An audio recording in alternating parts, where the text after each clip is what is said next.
Hello friends, once again welcome to my channel Physics Ki Pathshala. Today I am presented before you to discuss a very important point of the class 12th physics CBSE chapter 4 magnetic effect of the current. अतः आपसे request है कि आप channel पर बने रहें, video को पूरा देखें तथा लाइक, सब्सक्राइब व शेयर करने के साथ ही साथ अपना वैल्यूएबल कमेंट देना ना भूलें. So let's start our discussion on magnetic field on the axis of a circular current loop.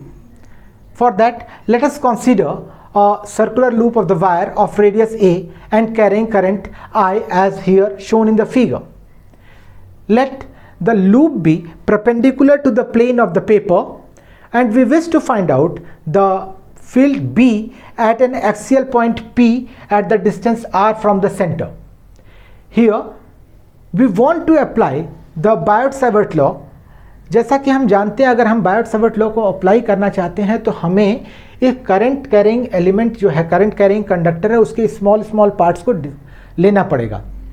हम यहाँ पर एक स्मॉल पार्ट्स डीएल इस पोजीशन से कंसीडर कर लेते हैं. अगर हम इस पोजीशन से पॉइंट पी को मिलाते हैं तो ये डिस्टेंस अगर एस आती है तो हम इसको कह सकते हैं कि the position vector of the point P with respect to the DL is S. Then by applying the Biot-Savart law, we can write the strength of the magnetic field produced at the point P because of this dl can be written as the mu naught by 4 pi I dl sin theta by s square, where the theta is the angle between the dl and the s. Very clearly from the figure it is clear that the angle between the dl and s is equal to 90 degree. Angle between the dl and s is equal to 90 degree. So here instead of the theta we can write 90 degree, and we know that the sine 90 degree is equal to 1, so we can write mu naught by 4 pi I dl by s square. This will be the magnetic field produced because of this small current element dl at the point P. Here it is also clear that since this current carrying circular loop is perpendicular to the plane of the paper and s is perpendicular to the dl, so here the magnetic field produced is also perpendicular to s. So we can say that the magnetic field is now in the plane of the paper.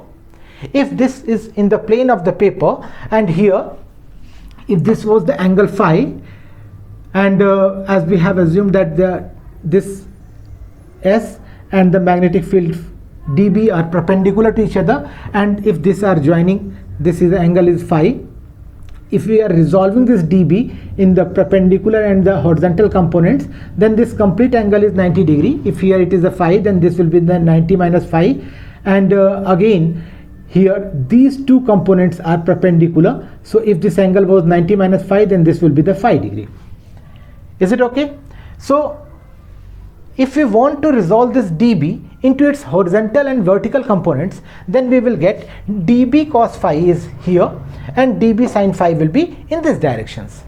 Now suppose again we have considered some another elements, current elements just opposite to the previous current elements. Then what will happen? Because of this a small magnetic field will be produced at the point P, which will be again in the plane of the paper, and here this will be also aligned at an angle of phi degree with the r and the s. If again we want to resolve this one, then we will get dB cos phi and dB sin phi. देखिए यहाँ से ये चीज़ तो clear हो गया कि dB cos phi और dB cos phi इसके वाले दोनों कंपोनेंट्स एक दूसरे को कैंसिल आउट कर जाएंगे. इसी तरह से अगर हम इस लूप पे कहीं पे भी दो पॉइंट कंसीडर कर लें, कहीं पे भी दो पॉइंट कंसीडर करेंगे, एक अगर कोई भी पॉइंट कंसीडर करेंगे उसके अपोजिट का पॉइंट हमें मिलेगा. इसके द्वारा बना हुआ dB cos phi और इसके अपोजिट वाले के द्वारा बना हुआ dB cos phi एक दूसरे को कैंसिल आउट कर जाएगा. इसलिए जो नेट मैग्नेटिक फील्ड बनेगी, नेट मैग्नेटिक फील्ड यहाँ पर P पर बनने वाली इन सभी कंपोनेंट जो करंट एलिमेंट्स जो होंगे इसके, इन सभी के साइन फाई के कंपोनेंट्स के एडिशंस की वजह से बनेगी. Hence we can write out net magnetic field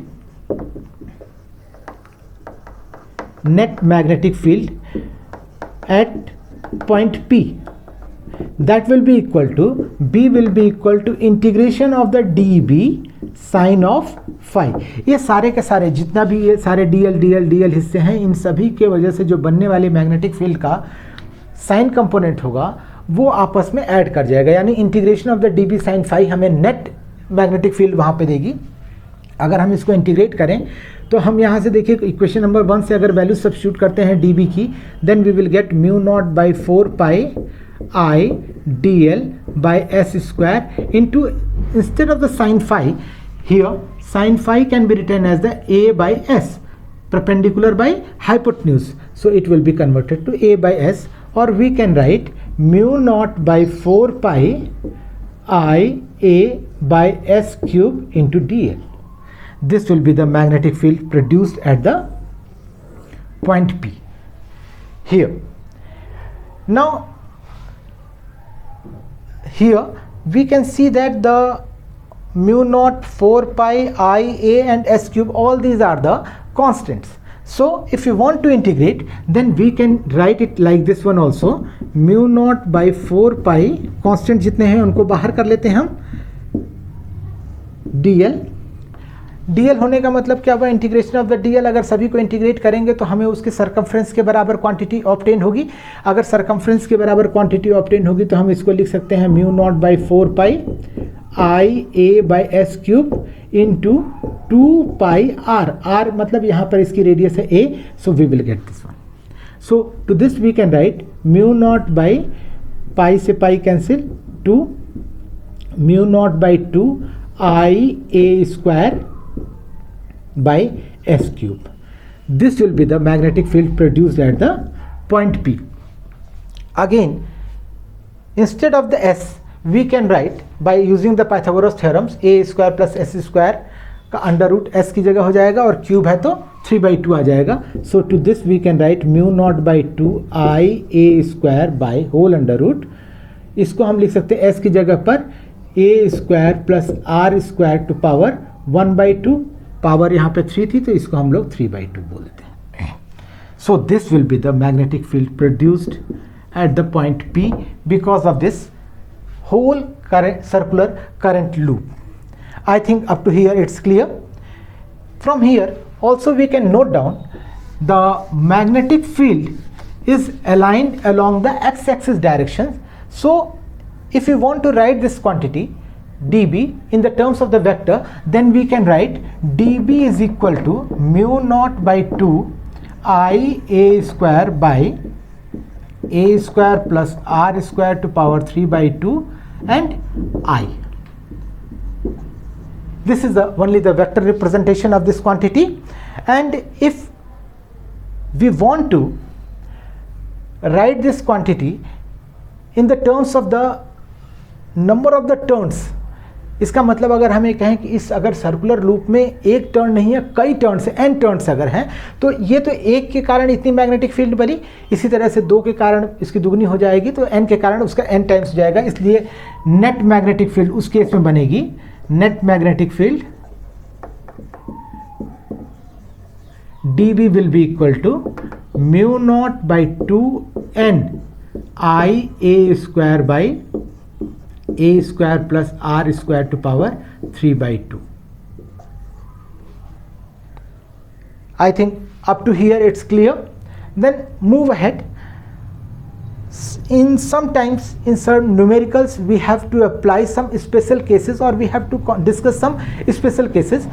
Here for the special cases we can consider 3 cases are here.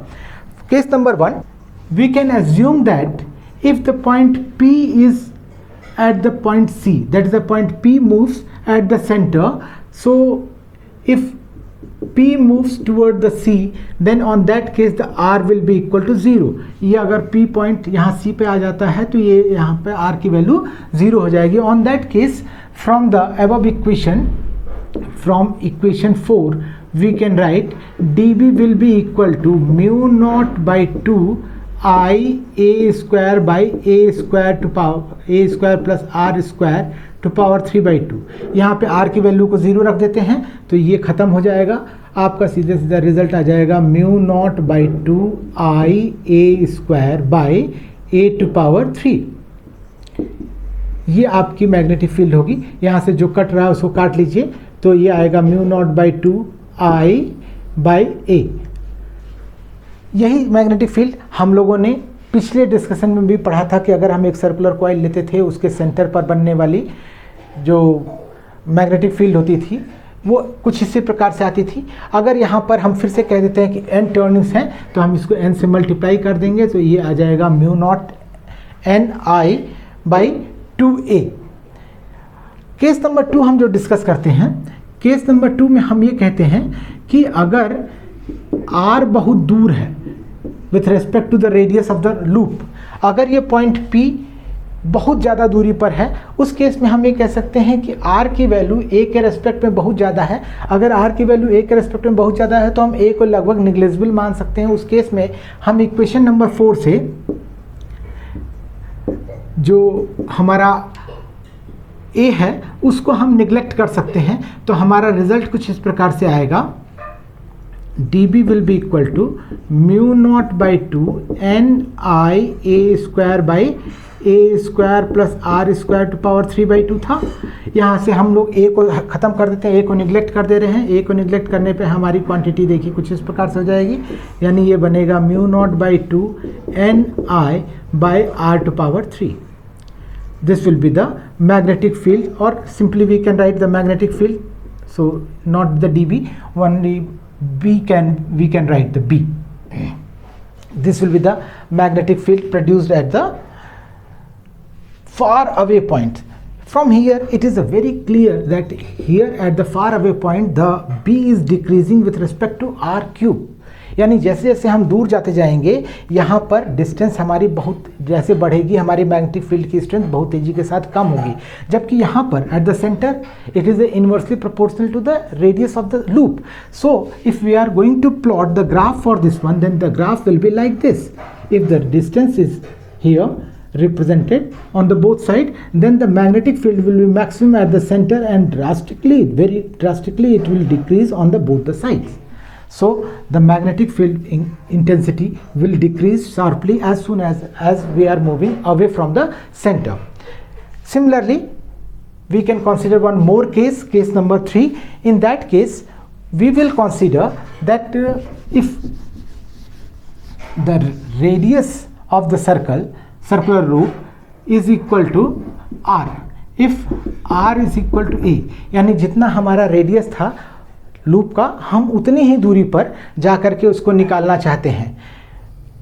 r हमारा पॉइंट P की डिस्टेंस जो है सेंटर से रेडियस के बराबर है। उस केसेस में फिर से हम इसी इक्वेशन को यूज़ करते हैं अगर, तो यहाँ पर हम r और a की वैल्यू को अगर बराबर रख दें तो हमारी बनने वाली जो मैग्नेटिक फील्ड हो जाएगी mu naught by 2I/A² by A² plus A² to power 3/2, या हम इसको बोल सकते हैं mu naught by 2I/A² by 2A² to power 3/2, और to this we can write mu naught I/A² 2 to power 3/2 2 to power 5/2 and A³ so cancel out, it is a mu naught IA खत्म हो जाएगा 2 to power 5/2 and A.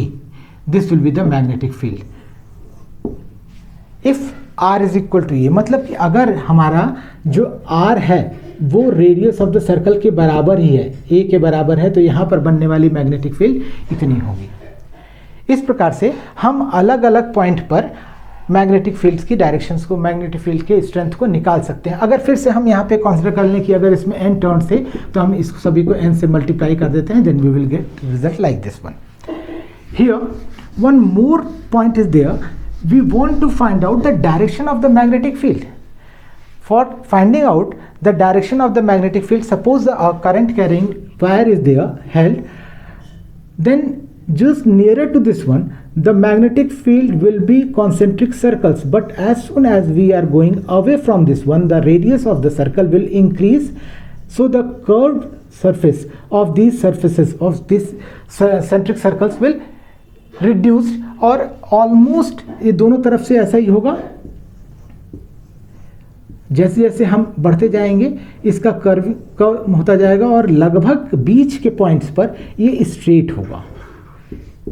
इससे हम ये कह सकते हैं, if the plane of the circular loop is held perpendicular to the magnetic meridian and the lines of the center and almost straight, parallel and perpendicular to the plane of the loop, thus the magnetic field is uniform at the center of the loop. यानी अगर इसके magnetic meridian में हमने रखा है तो यहाँ के बीच के पॉइंट पर लगभग मैग्नेटिक फील्ड हमारी यूनिफॉर्म होगी, इसलिए बनने वाली जो मैग्नेटिक फील्ड लाइंस होंगी वो यूनिफॉर्म होंगी, पैरेलल होंगी, परपेंडिकुलर टू द प्लेन होंगी. In this video, we stop our discussion here, and to remain updated, kindly don't forget to subscribe and share my channel, Physics Ki Pathshala. Thanks a lot and bye bye till next video. Thanks a lot.